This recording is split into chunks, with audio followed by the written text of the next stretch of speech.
Madam madam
అక్కడ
నన్ను కూడా పైకి దగ్గర కలిసి కొట్టు. నువ్వు అమ్మాయి అప్పుడు చేయడం సపోర్ట్ చేయాలి.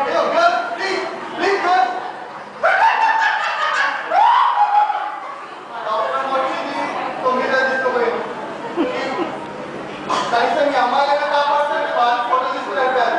ఇప్పుడు నా పరిస్థితి ఏంటి? ఎవరు కాపాడడానికి?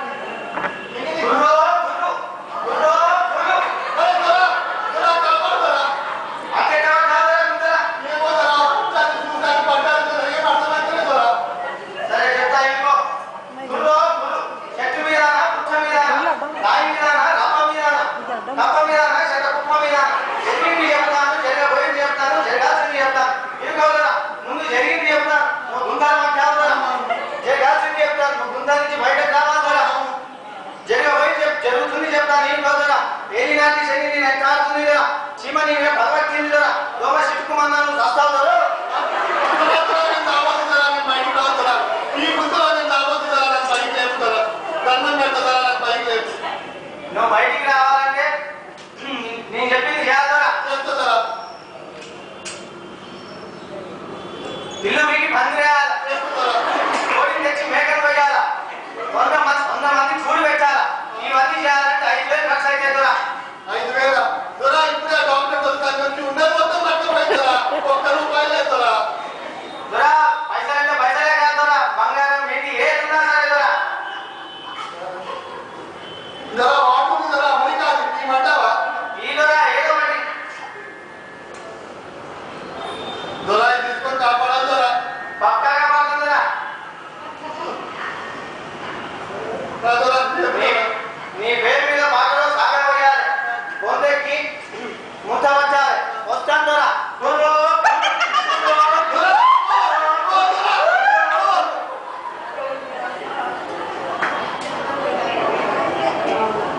డాక్టర్ ఏమో వచ్చి డబ్బులు తీసుకుపోయింది.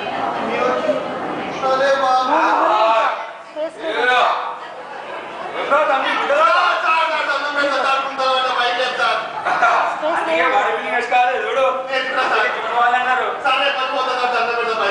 లేవాలా జస్ట్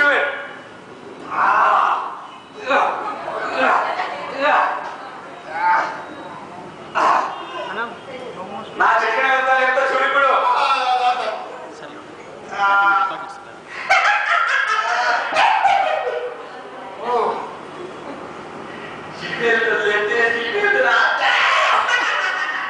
ఒక్కసారి 1 సెకండ్. ఏమైందా?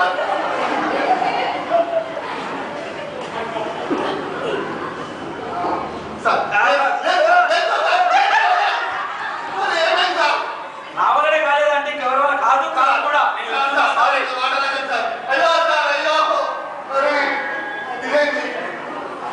ఇంత బలవంతం కూడా నన్ను లేకపోతే ఇంకేంటి నా పరిస్థితి? నేను ఈ గుండెలు కావాల్సిందేనా? ఎవరు లేరా? అయ్యో ఇప్పుడు నా పని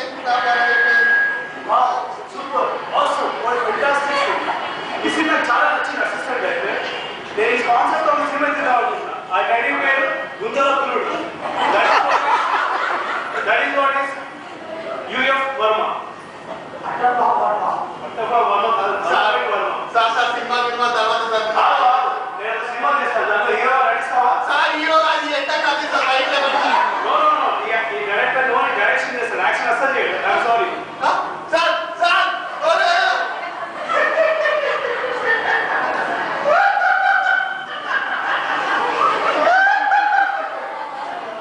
నమస్కారం, నా పేరు కృష్ణ. నేను వార్తలు చదువుతున్నా. ముందుగా కొన్ని వార్తలు చదువుతున్నా. ఈ మే గాంధీ జయంతి కాబట్టి రేకులు సైలెంట్ గా కోర్టులు అప్పుడు లేకుండా నిలబడుతున్నాయి. అదేవిధంగా కూలీల ధర పెరిగినందుకు మార్కెట్ లో టమాటాలు వంకాయలు కొనుక్కొస్తున్నాయి. ఇదిగా ఉండగా మీరు ఒక న్యూస్ కనకడం లేపింది.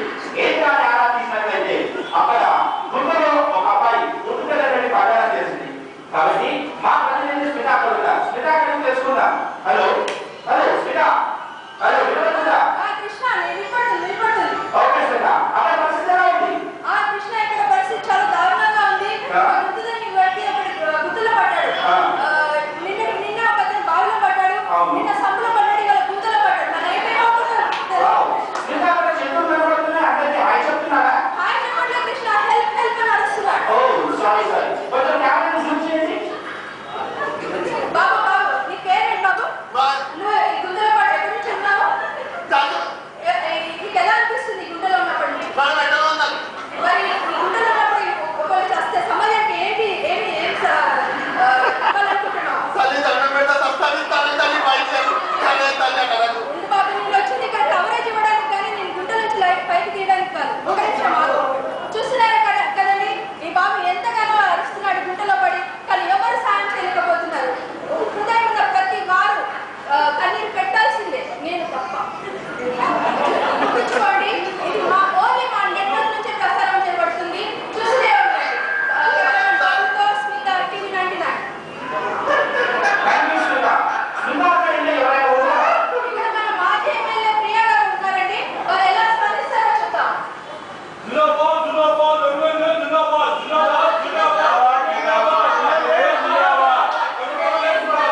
సీఎం ఏమో ఢిల్లీలో ఉన్నాడు, పిఎం ఏమో దుబాయ్లో ఉన్నాడు, నేను గుంతగా నా పోరాడేమో గుంతలో ఉన్నాడు.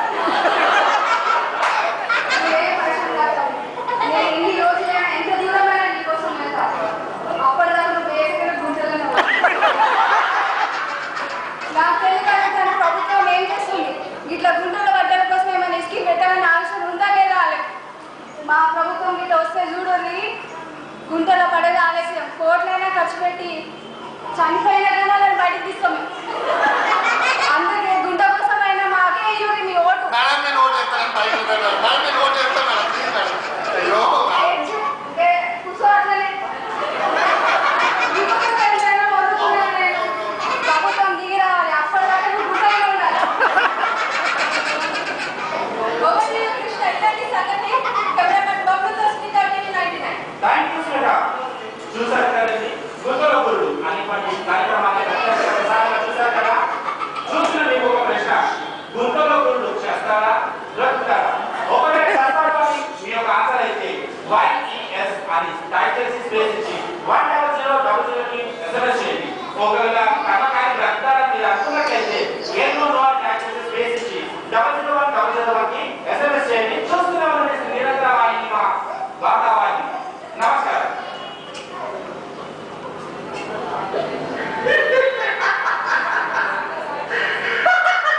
ఇలా అందరూ వచ్చారు,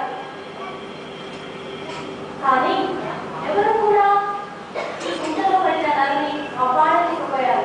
ఎందుకంటే ఈ గుంట రోడ్డు పాడైపోయి లేక వాదన వల్ల ఏర్పడ గుంట కాదు, సాతాను స్వయంగా తానే ప్రత్యేకంగా ఏర్పాటు చేసిన పాపం అనే గుంట. ఇప్పుడు నా పరిస్థితి ఏంటి? నేను ఈ గుంతలో నుంచి బయటికి రావడం లేదా? నేను ఈ గుంతలో చావాల్సిందేనా? డాక్టర్ అమ్మ వచ్చింది, బలవంతులు వచ్చారు, ఆఖరికి రాష్ట్రాన్ని పరిపాలించే వాళ్ళు వచ్చారు. ఎవరు నన్ను కాపాడలేకపోయారు. నేను ఈ గుంతలో చావాల్సిందేనా? నా పరిస్థితి ఇంతేనా? అయ్యో, నా గర్వంతో ఆ పాస్టర్ మాట విని ఈ దారిలో రాకపోతే నాకు ఈ పరిస్థితి వచ్చేది కాదు. నేను ఇలా వచ్చేవాడిని కాదు. అయ్యో, ఆ పాస్టర్ మాట వినాల్సిందే నేను. ఆ పాస్టర్ వెళ్ళిపోయేటప్పుడు ఒక మాట చెప్పాడు, కష్టాలలో ఉన్నప్పుడు అదేంటి, ఆ యేసుని అడుగు, నీ కష్టాలు తీరుస్తారన్నాడు. ఆ యేసుని అడగమంటావా? అడుగుతాను. ఆయన ఏంటి, ఇన్ని మంది తీర్చని నా బాధ, నా కష్టం ఆ యేసు మాత్రం ఏం తీరుస్తాడు? అడగను. కానీ నాకున్న ఆప్షన్ కూడా లేదే. అడుగుతాను, ఓ యేసు, నువ్వు కష్టాలలో ఉన్నవాళ్ళని, నువ్వు శ్రమలో కష్టాలలో ఉన్న వాళ్ళని కాపాడతావని చెప్పి ఆ పాస్టర్ చెప్పాడు. మరి నేను కష్టాలలో ఉన్నాను, నేను ఈ గుంతలో చనిపోతున్నాను. నన్ను కాపాడు, ఓ యేసు. నువ్వే నాకు దిక్కు, నువ్వైనా నన్ను కాపాడు.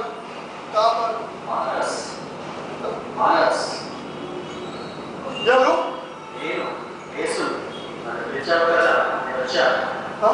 అలా పిల్లగానే ఇలా వచ్చేసావా?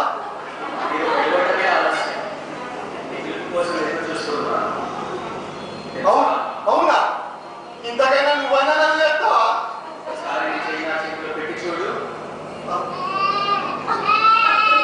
ఇందాక వచ్చిన వాళ్ళందరూ నా దగ్గర డబ్బులు, నా దగ్గర ఉన్న విలువైన వస్తువులు తీసుకొని నన్ను కాపాడుతానని చెప్పి నన్ను ఎవరు కాపాడలేదు. మీకేమి కావాలి నన్ను కాపాడడానికి? నా దగ్గర ఏమీ లేదు. నాకు ఏమీ ఒక్కసారి చేయి నా చేతిలో పెట్టు. వద్దురా, వద్దు, చాలా కష్టపడ్డాను దీనికోసం, వద్దు. ఎవరో మనుషులను రక్షించడానికి నాకు రక్తాన్ని చిందించాను, అది నీకు తెలియదా? మనసు ఒకసారి వద్దురా, వద్దు. పో.